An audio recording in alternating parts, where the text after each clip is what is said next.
Rises. It rises. As the expedition began the climb to Camp 3, fatigue and exhaustion were starting to bite.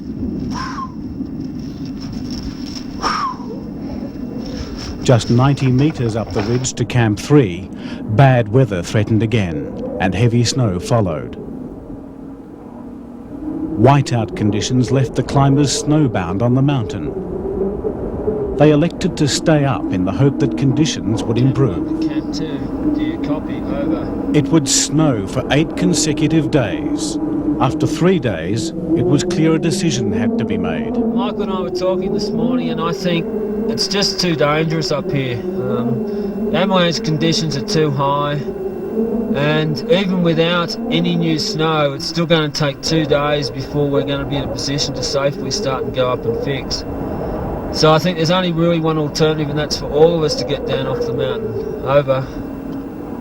Yeah, I'm glad to hear so. That's what I'm thinking as well. Pushing up above us, couldn't see us. Pretty heavily blasted. It's been absolutely horrible. It snowed for the last 4.5 days and really made us wonder whether we're going to get any chance of getting up to have a go at the summit. Let alone get there. Everybody's been getting a bit tetchy. The usual ups and downs of an expedition. You don't know whether to push it that bit harder so that you give yourself a chance and narrow your margin of error, which you don't want to do, or to keep just sitting back at base camp saying, well, at least I'm safe, but it's still snowing. It's a really hard decision. Anyway, we've come up to have a look. The climb resumed under sunny skies.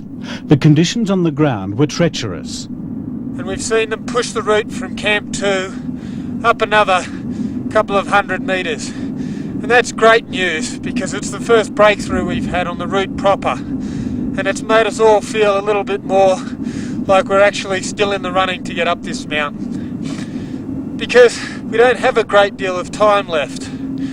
Usually about mid-October, the jet stream winds come down and they form great plumes of snow and ice off the tops of the big mountains. And standing up, let alone moving, becomes virtually an impossibility. Progress was slow and the snow heavy and unstable. We're not at Camp 3 yet, and there's about 500-600 metres to go. After Camp 3, it gets even more serious, steeper, harder technical climbing before we finally hit the summit ridge. Whether we've got enough time, enough equipment, or the manpower to do all that, I'm not sure. A few days later, the German team decided to pull out and return to Kathmandu. 650 metres of rope were fixed beyond Camp 2 before the weather turned once more. The skies were clear, but the wind and conditions were extreme. Okay, well, we're about 2 hours above Camp 2, which takes us at about 6,700 metres. And the wind's picked up something fierce and is blowing very hard across the ridge. Unfortunately, it looks like this is the end of the expedition. It's just too cold now, and we have just too far to go, and come about the 10th of October, maybe the 12th, the jet stream winds will start blowing across the top of Makalu. It's been a hard decision to make, given how much time and effort and money's gone into this expedition, but it seems that we're all in agreement. Michael and Mark were up here a few days ago and came back to base camp exhausted, having pushed it out as far as they could. Ian, myself and Will have been up here today, and conditions are very severe. It just looks like it's not to be, not this time round. We gave it our best shot. The weather wasn't all that kind to us. Maybe we could have worked harder, all sorts of ifs and maybes.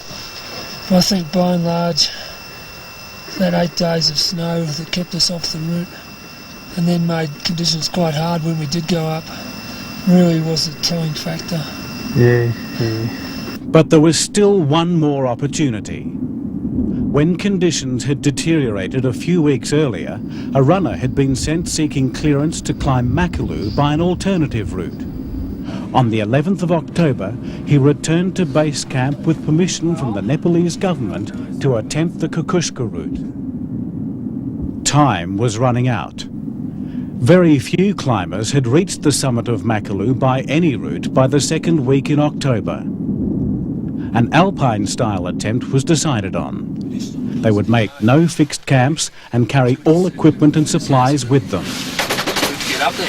Oh yeah, no, I got inspired. The whole thing looks a lot more feasible, the whole enterprise.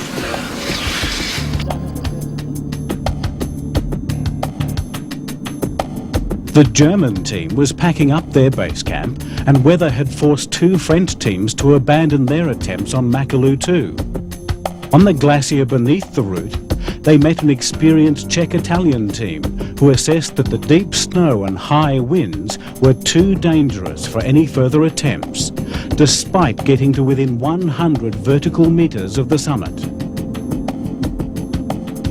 In adverse conditions, the expedition set out, but the climb was stalled at Camp 1 due to high winds. Injury and exhaustion took their toll, and the next day only 4 of the team set out on their last attempt for the summit. The steep rib to Camp 2 was reached by nightfall, and they bivouacked in the open on a ledge just a metre wide above a 2,000 metre drop. 3 of the team continued on the next morning, 1 dropping out after 100 metres. Michael Groom reached the Makalu La at 7,200 metres, where high winds and deep snow made the route dangerously impassable. He turned back down the mountain to make the final descent to base camp. There would be no further attempts. Their time had run out.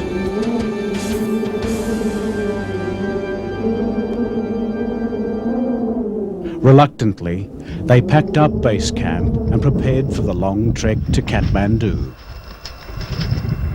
There were 10 groups and nearly 40 climbers active on the mountains in the immediate region of Makalu during the post-monsoon season of 1993.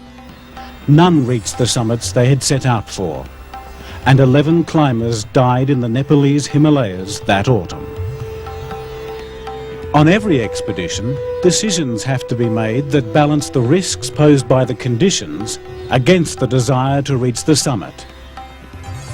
On Makalu, bad weather had delayed progress at a crucial early stage, and heavy snows and high winds had continued to sweep the mountain. Frostbite, leading to the loss of fingers and toes, was a real possibility. Physical exhaustion and impaired judgment had almost led to disaster. They'd spent 2 months trying to reach the summit, and as they took a final look at the mountain, a bitter wind blew smoke from the burning rubbish across the snow and ice, sending shivers through the party. It was time to go. Okay. But the Himalayas exert an irresistible pull, and plans to return were already being discussed.